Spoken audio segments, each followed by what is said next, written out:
আসসালামু আলাইকুম, welcome to my YouTube channel. আমি ইউসুফ আমিন। আজকে চেরি টিগো 9 প্রো নিয়ে বিজয় সরণি থেকে এয়ারপোর্ট পর্যন্ত এলিভেটেড এক্সপ্রেসওয়ে দিয়ে ক্রুজ কন্ট্রোল ব্যবহার করে গাড়ি চালাবো।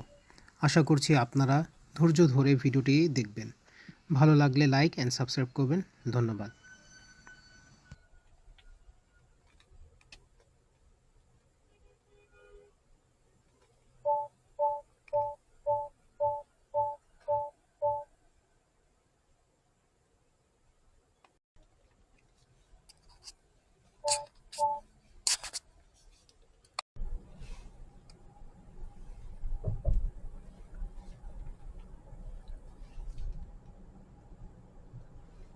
হালকা একটু নাড়া দিতে হয়, হালকা একটু নাড়া দিলে আবার ঠিক হয়ে যায়। ও সামনের গাড়িটাকে কন্ট্রোল করছে এখন।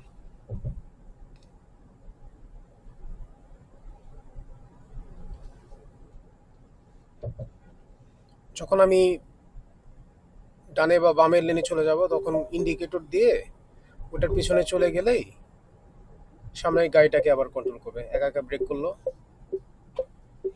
এখন আমি সিগন্যাল অফ করে দিলাম, আবার ক্রুজ কন্ট্রোল নিয়ে নিল।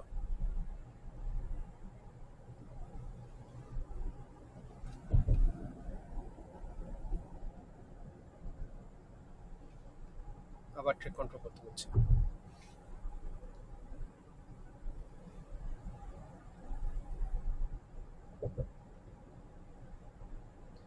এটা এরকম রাস্তার জন্য খুবই খুবই আরামদায়ক। স্পিড লিমিট যদি আমাদের 100 থাকতো তাহলে 100তে আমরা যেতে পারতাম। আমি হাইওয়ে রোডে করতে পারলাম না। হাইওয়ে রোডে আপনার লেন কিপ অ্যাসিস্ট হচ্ছেই না, দাগগুলো মুছে গেছে অনেক জায়গায়। এই এক্সপ্রেসওয়ের জন্যই ভালো, লম্বা রাস্তা, আরামে চলে যাওয়া যায়। সামনের গাড়িটা অনেক স্লো যাচ্ছে, তো আমাকে মনে হয় এই গাড়ির পিছনে যেতে হবে এখন।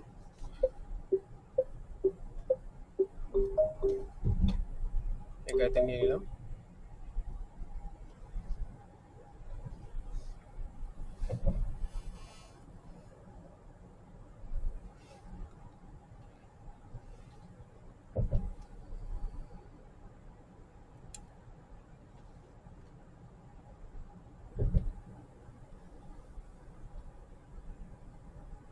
আমার সামনে যদি কোনো গাড়ি চলে আসে তাহলে ওই গাড়ির কন্ট্রোল, মানে ওই গাড়ি থেকে আমার গাড়ির দূরত্বটা নিয়ে নিবে। মাইক্রোবাসের দূরত্ব নিয়ে নিছে এখন।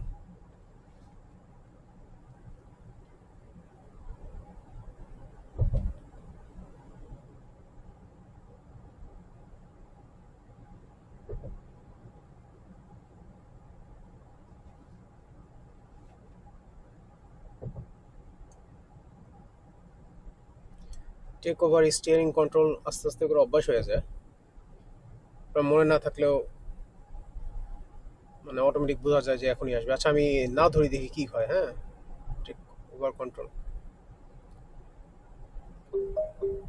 আচ্ছা, রেড বাতি ফ্ল্যাশ করছে। এরপরে আর না যাই, কারণ অনেক গাড়ি তো, এক্সপেরিমেন্টটা না করি।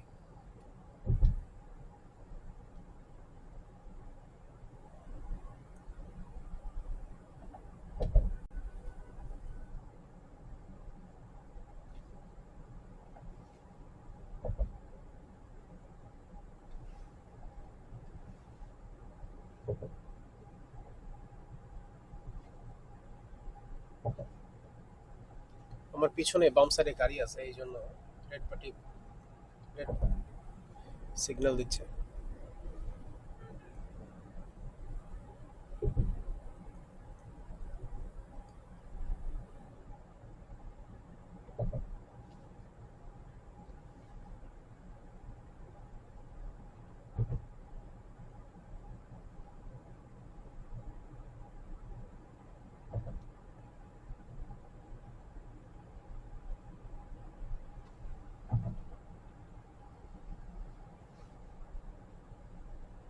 হালকা একটু নাড়া দিলেই,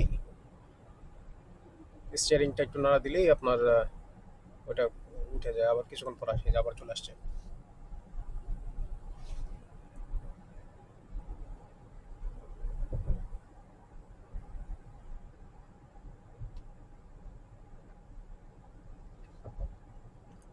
সামনের ডিসপ্লেটা খুব চমৎকার লাগে।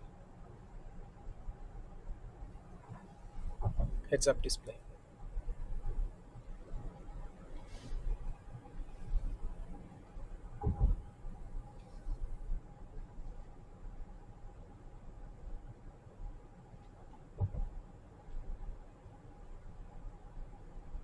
সামনে স্পিড বাড়ালে গাড়িও স্পিড বাড়ায়, চমৎকার লাগে এটা।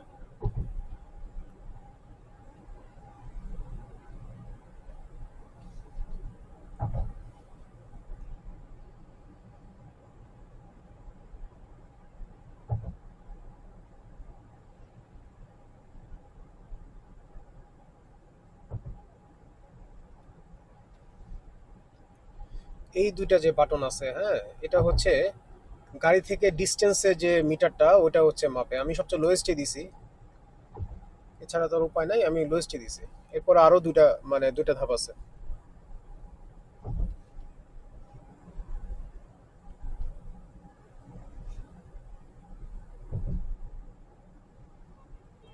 এই বাটনটা যদি আপনি ধরে টিপ দিয়ে ধরে রাখেন তাহলে হচ্ছে সিঙ্গেল টিপ দিলে আপনার ক্রুজ কন্ট্রোলটাও অন অফ হয়ে যাবে, হ্যাঁ। আর যদি টিপ দিয়ে ধরে রাখেন তাহলে হচ্ছে সামনে যে আপনার ওই স্টিয়ারিং কন্ট্রোল যেটা দেখাচ্ছে, লেন কিপ অ্যাসিস্ট, ওটা ওটা আপনার অফ হয়ে যাবে। তখন শুধু 80 কিলোমিটারে আপনি নিজে কন্ট্রোল করতে পারবেন। আচ্ছা,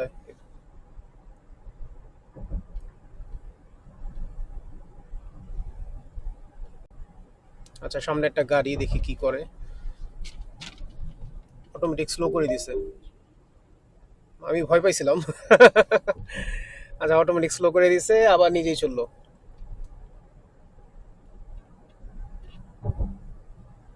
হ্যাঁ, তো এই যে এইসব জিনিসগুলো একটু হয়, একটু তখন খেয়াল রাখতে হবে। এই জন্যই বারবার কিছুক্ষণ পর পর আপনার স্টিয়ারিংটা ধরতে বলে।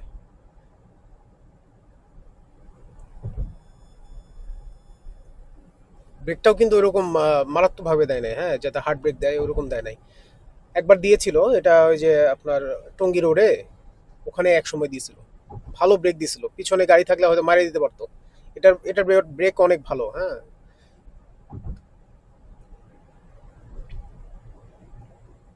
কিন্তু এখানে কিন্তু খুব চমৎকার ব্রেক দিছে।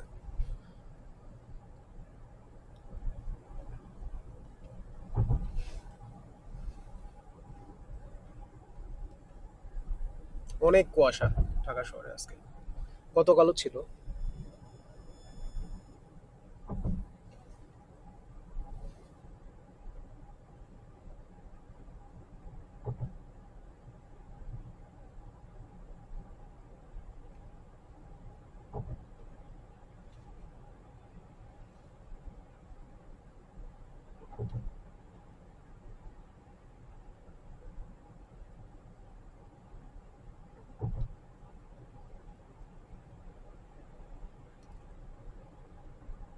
আচ্ছা, আমার সামনে এখন বামে চলে যেতে হবে, আমাদের লেন চলে আসছে, হ্যাঁ।